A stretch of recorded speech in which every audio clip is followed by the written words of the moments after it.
அல்ஹம்துலில்லாஹி நஹ்மதுஹு வ நஸ்தஈனுஹு வ நஸ்தக்ஃபிருஹு வ நஊது பில்லாஹி மின் ஷுரூரி அன்ஃபுஸினா வ மின் ஸய்யிஆத்தி அஅமாலினா மை யஹ்திஹில்லாஹு ஃபலா முதில்ல லஹு வ மை யுத்லில்ஹு ஃபலா ஹாதிய லஹு வ அஷ்ஹது அல்லா இலாஹ இல்லல்லாஹு வஹ்தஹு லா ஷரீக லஹு வ அஷ்ஹது அன்ன முஹம்மதன் அப்துஹு வ ரசூலுஹு அம்மா பஅத். கண்ணியத்திற்குரிய எல்லாம் வல்ல அல்லாஹு ஜல்லஷானஹு தஆலாவின் நல்லடியார்களே, அல்லாஹ் நமக்கு வழங்கி இருக்கின்ற 2 பெருநாட்களில் ஈதுல் அல்ஹா என்ற ஹஜ்ஜி பெருநாள் தொழுகையை நிறைவேற்றிவிட்டு நாம் எல்லாம் இங்கே அமர்ந்திருக்கிறோம். இந்த ஹஜ்ஜி பெருநாளை பொறுத்த வரைக்கும் அதில் நம்ம என்ன செய்ய வேண்டும், எதற்காக இந்த பெருநாளை கொண்டாட வேண்டும் என்பதை அல்லாஹ் திருக்குரானில் சொல்லும் பொழுது, ஒலித்து கப்பீருல்லாஹ அலாமா ஹதாக்கும் ஒல அல்லக்கும் தஷ்குரூன், உங்களுக்கு நேரான வழியை அல்லாஹ் காட்டியிருக்கிற காரணத்தினால் அவனை பெருமைப்படுத்துவதற்காக இந்த பெருநாள் எதுக்கு என்று கேட்டால் அல்லாஹ்வை பெருமைப்படுத்த வேண்டும். எதுக்காக பெருமைப்படுத்த வேண்டும் என்றால் நமக்கு நேர் வழியை காட்டியிருக்கிறான். இந்த நேர் வழி வேறு எந்த சமுதாயத்துக்கும் கிடைக்காத ஒரு நேர் வழி நமக்கு கிடைத்திருக்கிற காரணத்தினால் அல்லாஹ்வை பெருமைப்படுத்துவதற்காகவும் ஒல அல்லக்கும் தஷ்குரூன், அதற்காக வேண்டி அல்லாஹ்வுக்கு நன்றி செலுத்துவதற்காகவும் இந்த பெருநாள் வழங்கி இருப்பதாக திருமறை குர்ஆனில் அல்லாஹ் சொல்லி காட்டுகிறான். அப்போ அல்லாஹ் நேர் வழி காட்டியிருக்கிறான் என்று சொன்னால் இந்த பண்டிகையை எப்படி கொண்டாடுவது என்பது உட்பட அனைத்துக்குமே அல்லாஹ் நேர்வழி காட்டியிருக்கிறான். உலகத்தில் எல்லா மக்களும் பலவிதமான கொண்டாட்டங்களை கொண்டாடி வருகிறார்கள். ஒரு குடும்ப சம்பந்தமான கொண்டாட்டங்கள், ஒரு ஊர் சம்பந்தமான கொண்டாட்டங்கள், ஒரு மத சம்பந்தமான பண்டிகைகள் என்று பலவிதமான கொண்டாட்டங்களை மனிதர்கள் வாழ்க்கையில் கடைபிடிக்கிறார்கள். பொதுவாக கடைப்பிடிக்கிற நிலையிலிருந்து மாறி இந்த கொண்டாட்டம் என்று வரும் பொழுது நிறைய வரம்பு மீறுகிறார்கள். கொண்டாட்டம் என்று வந்துவிட்டது என்று சொன்னால் நான் மகிழ்ச்சியாக இருக்க வேண்டும், அல்லது நாங்கள் மகிழ்ச்சியாக இருக்க வேண்டும், அல்லது எங்கள் சமுதாயம் மகிழ்ச்சியாக இருக்க வேண்டும் என்பதற்காக வேண்டி பிறருக்கு என்னென்ன துன்பங்கள் வருகிறது, இடையூறுகள் வருகிறது என்பதை கவனிக்க மாட்டார்கள். நாங்கள் எங்கள் சந்தோஷத்தை கொண்டாடுவதற்காக வேண்டி யார் எக்கேடுப்பு கெட்டால் என்ன என்கிற மனநிலையில் தான் எல்லா கொண்டாட்டங்களும் அமைந்திருக்கிறது. எந்த ஒரு கொண்டாட்டத்தை எடுத்துக்கொண்டாலும் சரி, அதில் என்ன செய்வாங்கன்னா தனக்கு கேடு செய்யக்கூடிய காரியங்களை செய்வார்கள், அல்லது அடுத்தவருக்கு கேடு செய்யக்கூடிய காரியங்களை செய்வார்கள். எந்த ஒரு கொண்டாட்டத்திலுமே மதுபானங்கள் பரிமாறப்படுகிறது. எந்த ஒரு கொண்டாட்டமாக இருந்தாலும் அந்த கொண்டாட்டத்தினுடைய முழு அர்த்தமே எங்கே இருக்கிறது? போதையில் இருக்கணும். அந்த போதையை அனுபவிக்கிறது தான் அந்த கொண்டாட்டத்தினுடைய அர்த்தம் என்கிற அடிப்படையில் தான் திருவிழாக்கள் பண்டிகைகள் எல்லாம் உலகத்தில் நடக்கிறது. இஸ்லாமாருக்கு அதை முற்றிலுமாக தடுக்கிறது. நீங்கள் கொண்டாடுவதற்காக வேண்டி இது போன்ற உங்களுக்கு கேடு செய்கிற எந்த ஒரு காரியத்தையும் எந்த ஒரு சந்தர்ப்பத்திலும் செய்யக்கூடாது என்று காட்டித்தருக்கிற ஒரே மார்க்கம் இஸ்லாம் தான்.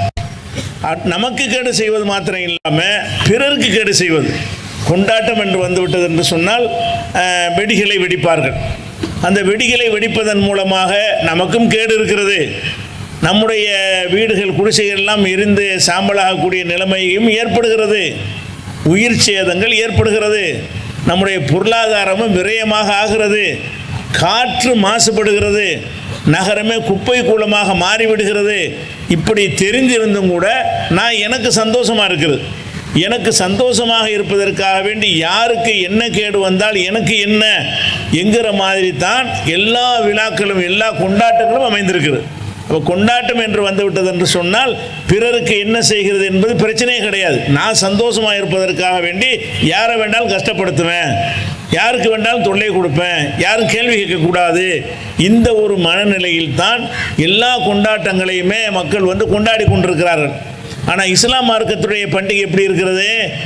இந்த ஹஜ்ஜி பெருநாளை எடுத்துக்கொண்டாலும் சரி, நோன்பு பெருநாள் எடுத்துக்கொண்டாலும் சரி, அதில் நம்ம செய்கிற காரியம் என்னவென்று சொன்னால் அதிகாலையில் அல்லாஹ்வை பெருமைப்படுத்துகிறோம், இறைவனை வணங்குகிறோம்.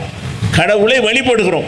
அப்போ கடவுளை இறைவனை வழிபடுதல் என்பதில் வந்து யாருக்கும் எந்த விதமான இடைஞ்சல் கிடையாது, யாருக்கு எந்த விதமான கேடும் கிடையாது.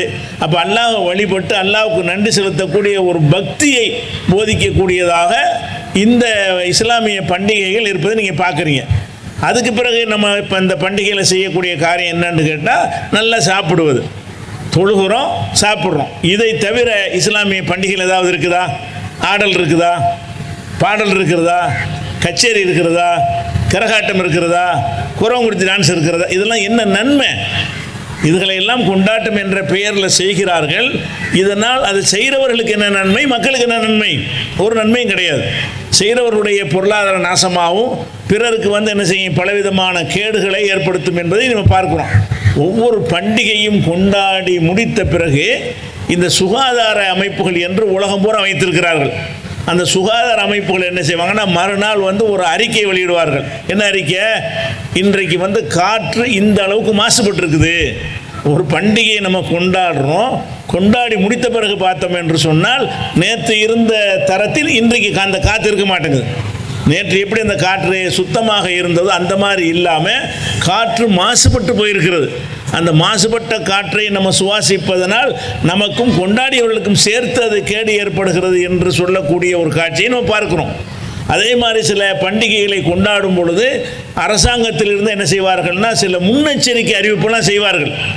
அந்த கேடு செய்யக்கூடிய காரியங்களை தடுப்பதற்கு பதிலாக சில முன்னெச்சரிக்கை நடவடிக்கையாக என்ன செய்யுங்க, நீங்கள் இந்த மாதிரி செய்யுங்க, இத்தனை மணிக்குள்ளே அந்த கொண்டாட்டத்தை வைத்துக் கொள்ளுங்கள், இந்த தரத்தில் இந்த டெசிபலில் அந்த வெடியை வெடித்துக் கொள்ளுங்கள், அக்கம் பக்கத்தில் பெரிய ஆட்களை வச்சு வெடித்துக் கொள்ளுங்கள், குடிசைக்கு பக்கத்தில் வெடிக்காதீர்கள், இதெல்லாம் சொல்லி அதை எப்படி நடத்த வேண்டும் என்று அறிவுரை சொல்கிற அளவுக்கு தான் ஒரு பண்டிகை வந்து பயங்காட்டக்கூடியதாக இருக்கிற ஒரு காட்சியை பார்க்கிறோம்.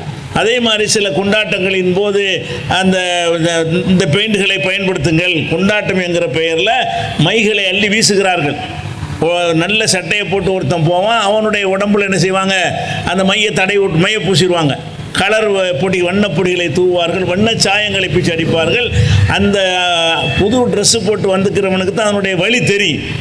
இப்போ தான் சட்டையை போட்டு வரோம், இந்த மாதிரி ஆக்கி விட்டாங்களேன்னு. ஆனால் நம்ம கொண்டாட்டம்ங்கிறதுக்காக நாங்கள் என்ன வேண்டாலும் செய்வோம், யார் மேலே வேண்டாலும் வண்ணத்தை பூசுவோம், எந்த வழிபாட்டு தலத்தையும் வேண்டுமானால் நாங்கள் என்ன செய்வோம், காவி கலரை பொடியை தூவோம் என்றெல்லாம் நடக்கிற ஒரு காட்சியை நம்ம பார்க்குறோம்.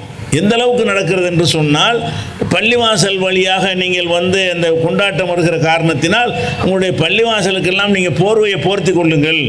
ஏன்னா எங்கள் மக்கள் வந்து சாயம் அடிப்பார்கள், எங்கள் மை பூசுவார்கள், அதனால் உங்களுடைய பள்ளிவாசலுக்கு வந்து மறுபடி பெயிண்ட் அடிக்கிற மாதிரி வரும், அதனால் ஒரு துணியை போட்டு என்ன செய்ய பள்ளிவாசலை போத்திக்கிறங்கன்னு சொல்லும் அளவுக்கு இது கொண்டாட்டமா? இது அறிவார்ந்த ஒரு செயலா? நம்ம மகிழ்ச்சியாக இருக்கிறாருந்தா நல்லா சாப்பிடுங்க, உண்ணுங்க, பருங்க, புத்தாடை அணிந்து கொள்ளுங்கள். நீங்கள் எந்த கடவுளை நம்புறீங்களோ அது போய் வழிபடுங்க, பூஜை செய்யுங்க. ஏதாவது அந்த மாதிரி செய்யணுமே தவிர தனக்குத்தானே கேடு விளைவிக்கக்கூடிய காரியத்தையும் உலக மக்களுக்கு கேடு விளைவிக்கக்கூடிய காரியத்தையும் பண்டிகை என்ற உடனே பர்மிஷன் மாதிரி நினச்சிட்றாங்க. பண்டிகைன்னா என்னது, என்ன வேணாலும் செய்ய, அடுத்தவரை பற்றி கவனிக்க வேண்டியதில்லை. ஆனால் இஸ்லாம் நம்மளை என்ன மாதிரி நெறிப்படுத்தி இருக்கிறது என்று சொன்னால், இமாத்தத்துல் அதா அணி தரீகி ஷோபத்து மினல் ஈமான். நீங்கள் மூமின் இஸ்லாத்தில் இருப்பதாக இருந்தால் இஸ்லாத்துடைய ஒரு கிளை என்ன தெரியுமா? ஒரு தெருவில் கிடக்கிற மனிதனுக்கு தொல்லை தருகிற ஒரு பொருளை அப்புறப்படுத்துவது இஸ்லாத்துக்கு அடையாளம். நீங்கள் ஒரு முஸ்லீமாக இருந்தால் ரோட்டில் ஒரு கல் கிடக்கிறது, பார்த்துட்டு போக முடியாது, ஓரமாக எடுத்து போடணும். ஒரு முள் கிடக்கிறது, நம்ம வந்து அதுலேருந்து நகர்ந்து சென்றால் மாத்திரம் பத்தாது, இந்த முள்ளில் வந்து அடுத்தவன் யாரையும் மிதிச்சிடக்கூடாது, பிறருக்கு அந்த முள்ளினால் காயம் ஏற்படக்கூடாது என்பதற்காக வேண்டி அந்த முள்ளை நீங்கள் நகட்டி வைக்கணும். இதெல்லாம் ஈமானின் ஒரு கிளை. இஸ்லாம் எப்படி நமக்கு காட்டி தருகிறதுன்னு சொன்னால், நீ கேடு செய்கிறது தனி விஷயம், கேடு செய்கிற விஷயத்தை கண்டால் அப்புறப்படுத்துன்னு சொல்லுது. ரோட்டில், சாலையில், பொது இடங்களில் பிறருக்கு கேடு தரக்கூடிய விஷயங்களை நீ கண்டால் அதை அப்புறப்படுத்தினால்தான் நீ முஸ்லீமுடைய அர்த்தம், முஸ்லீமுடைய அடையாளம், முஸ்லீமுடைய கிளை, ஈமானுடைய கிளைகளில் ஒன்று என்று நபிகள் நாயகம் ஸல்லல்லாஹு அலைஹி வஸல்லம் அவர்கள் சொன்னார்கள். அதே மாதிரி சொன்னார்கள், ஒரு மனிதர் இருந்தார், அவர் வீதியில் போயிட்டு இருக்கும்போது அங்கே ஒரு மரம் வளைந்து என்ன செய்யணும்னா போகிற வர ஆட்களில் தலையில் இடிச்சுக்கிட்டே இருக்கிறது. ரோட்டில் மரம் வளர்ந்துருக்கிறது, அந்த மரம் வந்து செங்குத்தாக வளராமல் கொஞ்சம் சாய்வாக வளர்ந்திருக்கிற காரணத்தினால் போகிற வர மக்கள் தலையில் அது இடிக்கிறது. இதை பார்த்து ஒரு ஆள் என்ன செஞ்சாருன்னு கேட்டால், அந்த மரத்தை மக்களுக்கு இடைஞ்சலாக இருக்கிற பகுதி அந்த கிளையை வெட்டி விட்றாரு. இதை ரசூலுல்லாஹ் சொல்லிட்டு இப்படி ஒருத்தர் கடந்த காலத்தில் இருந்தார், அவர் இந்த மரம் வந்து மக்களுக்கு இடைஞ்சல் பண்ண காரணத்தினால் அதனுடைய கிளைகளை வெட்டி விட்டார், இதுக்கு நன்றி தெரிவிக்கும் விதமாக அல்லாஹ் அவருடைய பாவத்தை மன்னிச்சாங்கிறாங்க. அடுத்தவனுக்கு தொல்லை தரக்கூடிய ஒன்றை அப்புறப்படுத்தின காரணத்தினால அல்லாஹ் வந்து அவருக்கு நன்றி தெரிவிக்கும் விதமாக அவருடைய பாவங்களை அல்லாஹ் மன்னித்தான் என்று நபிகள் நாயகம் ஸல்லல்லாஹு அலைஹி வஸல்லம் அவர்கள் நமக்கு வழிகாட்டுகிறார்கள். அப்போ ஒரு முஸ்லீம் வந்து எல்லா நாட்களையும் அடுத்தவனுக்கு தொந்தரவு பண்ணாதவனாக இருப்பதோட எந்த இடத்துல அதிக தொந்தரவு மனுஷன் பண்ணுவானோ, இயல்பில் அப்படி ஆக்கப்பட்டிருக்கிறதோ, கொண்டாட்டத்தின் போது கொண்டாட்டம்னு வந்துட்டு நான் என்ன வேணாலும் செய்வேன் அப்படிங்கிற ஒரு மனநிலையில் தான் மக்கள் படைக்கப்பட்டிருக்கிறார்கள்.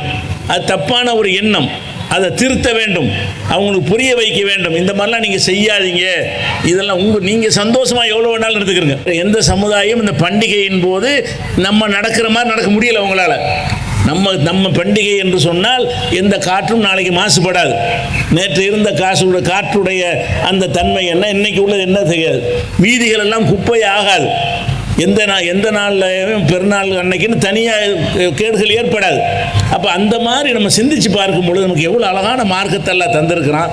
பேசிக்கிலேயே நம்மளுக்கு அந்த எண்ணத்தை உண்டாக்கி மற்றவர்கள் செய்கிற காரியம் முற்றிலுமாக நம்ம என்ன செய்கிறோம், ஒதுங்கி இருக்கிறோம், முற்றிலுமாக ஒதுங்கி இருக்கிறோம், எந்த ஒரு பிறருக்கு தொல்லை தராமல். அப்போ அந்த ஒரு விஷயத்துக்காக வேண்டி நம்ம அல்லாஹ் பெருமைப்படுத்தணும். எப்படி பெருமைப்படுத்தணும்? அல்லாஹ் அழகான மார்க்கத்தை கொடுத்துருக்கிறாய், இந்த பண்டிகையை கூட வேறு யாருக்கும் கொடுக்காத முறையில் சிறந்த முறையில் கொடுத்துருக்கிறாய்.